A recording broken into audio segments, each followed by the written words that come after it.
Hello, my name's Karen Edwards and I'm a storyteller. The story that I'm going to tell you is a special one for Halloween, and it explains how turnip lanterns, or jack-o'-lanterns to give them their proper name, came to be. A long time ago, Jack the blacksmith worked in his forge. He worked so hard that the sweat would trickle down from his brow, and his brow would be furrowed in concentration. He worked so hard that his cheeks would be flushed from the red hot heat of the forge. Jack was not a rich man.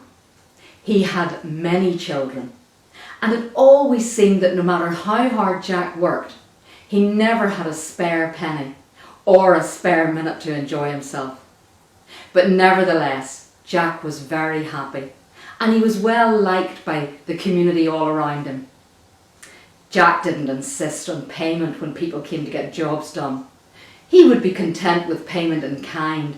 Farmers would give him a chicken or some pieces of pig to eat for dinner and if they didn't have the money to pay him.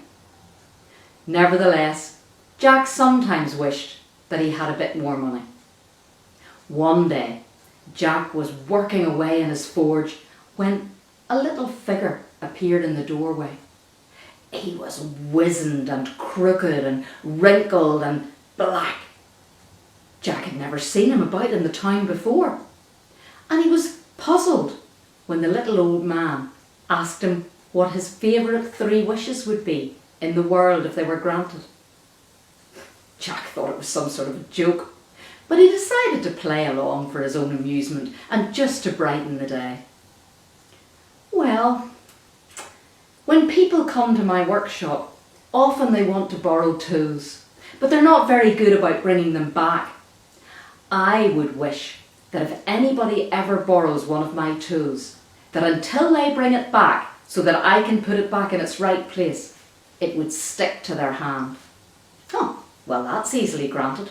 Done. And what would be your second wish?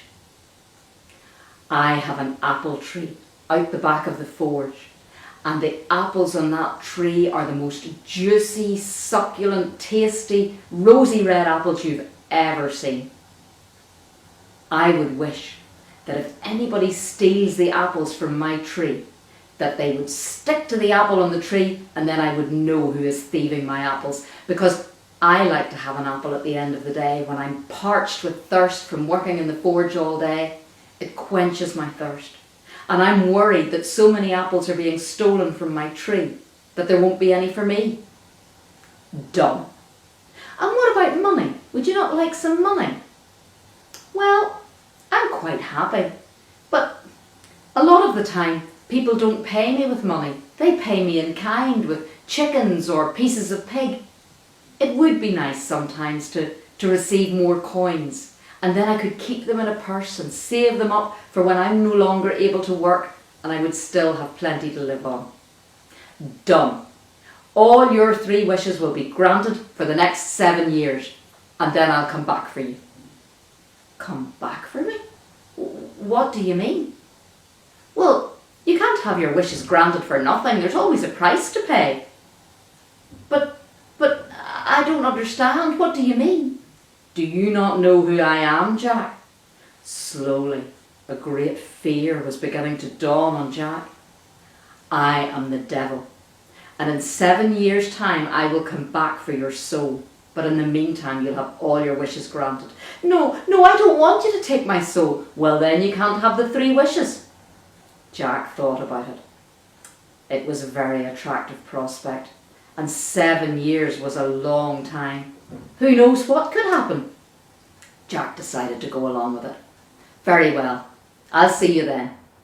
Well, for the next 7 years, Jack was delighted, because first of all, anybody that borrowed his tools and didn't bring them back, he knew exactly who it was. The tool would stick to their hand and Jack would immediately know the culprit. He had to laugh when he discovered that most of the apples that were being stolen from his tree were being taken by his own children. And as for the coins, they were mounting up nicely in the little purse that Jack had. He was saving away for his retirement. Now, 7 years wasn't long passing, and one day Jack saw the little wizened crooked figure back in the door of his workshop. "Well, Jack, 7 years is up." But please, I'm just making a horseshoe for the little girl up the road. It's her birthday. Could you please let me finish it? She'll be just so disappointed if she doesn't get it." Well, the devil was in a good mood, and he allowed Jack to finish the horseshoe.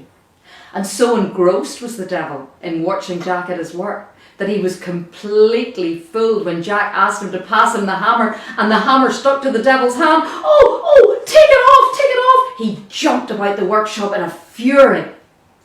"Why would I take it off whenever I know that you're going to take my soul and that will be the end of me?" "I won't take your soul. I'll give you another 7 years, just anything. Please take the hammer off my hand." "Granted," said Jack. And so the devil went away and said he would come back in another 7 years. 7 years weren't long in going round. Meanwhile, Jack prospered. But then the day came when he saw the figure in the doorway. "Well, Jack, it's your time now. Time you came with me." "Very well, devil. Okay, I'll just set down my tools. Would you like a nice apple from the tree while you're waiting for me?" The devil had completely forgotten about the 3 wishes Jack had asked for. "That would be nice." The devil went out the back. He saw the lovely juicy red apples on the tree. He reached up to pick one and, oh, get me off, I'm stuck. "Why would I do that, devil, when if I get you off, I know that will be the end of me and you'll take my soul?" "I won't take your soul, I won't, please, I promise anything. I'll go away and come back in another 7 years, honestly." Jack released the devil, off the devil went, and for the next 7 years, Jack continued to prosper.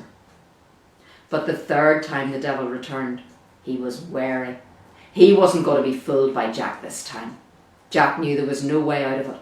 He set down his tools, he hung up his apron, and closed the door of the forge behind him, and the devil and Jack set off down the road. As they were walking, Jack had an idea. "Wouldn't it be nice, devil, for us to call into the next public house and have a nice cold drink to slake our thirst while we're walking towards where you live?" Well, it was a red hot day. The sun was shining. The devil thought a cold drink would be nice. "Aye, all right then. The only thing is, devil, I've left my purse back at the forge. I've no money." Well, now, the devil's appetite had been slaked. He wanted that cold drink. Jack had an idea. "I know, devil. You change yourself into a silver piece and throw yourself down on the counter when I ask for the drinks. And then as soon as the drinks are on the counter, then you change yourself back again." That seemed like a good idea to the devil. So as soon as they got to the public house, they went in and Jack asked for 2 big cold pints of lager.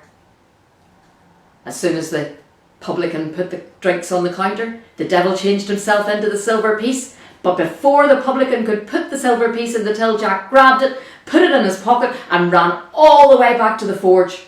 He threw the silver piece into the smouldering furnace and the devil screeched in agony, Get me out, Jack, get me out, I'm burning. "Why would I get you out when that will be the end of me? Why would I do that? I'll go away and you'll never see me again, I promise you." So Jack lifted the silver piece out of the forge with his tongs, set it on the floor. Immediately the devil changed back into his true form and ran off down the road and was never seen by Jack again. Jack lived to be the ripe old age of 94 and died peacefully in his sleep. He walked up the steps up to heaven, but when St. Peter opened the door and saw who it was, "You're Jack the blacksmith, aren't you? You can't come in here. You're the one that sold his soul to the devil." "Well, where am I going to go?" "You'll have to go down to hell." So Jack trudged all the way down the steps, all the way down to where the devil was. When the devil saw who it was, "You're not coming in here. You'll pay some sort of a trick on me. I'm not letting you in, not for 1 minute." Jack was doomed to walk the roads at night forever. It was dark. It was lonely. But all the people in the community who had loved Jack felt sorry for him. and each of them lit a candle in their window to light Jack's way. And then someone thought that perhaps it would be dangerous if the candle fell over. So they had the idea of going out to the field and bringing in a turnip. And they set the candle into the turnip, and it was safe and wouldn't fall over. And that is how the turnip lantern, or the jack-o'-lantern, got its name. Thank you very much.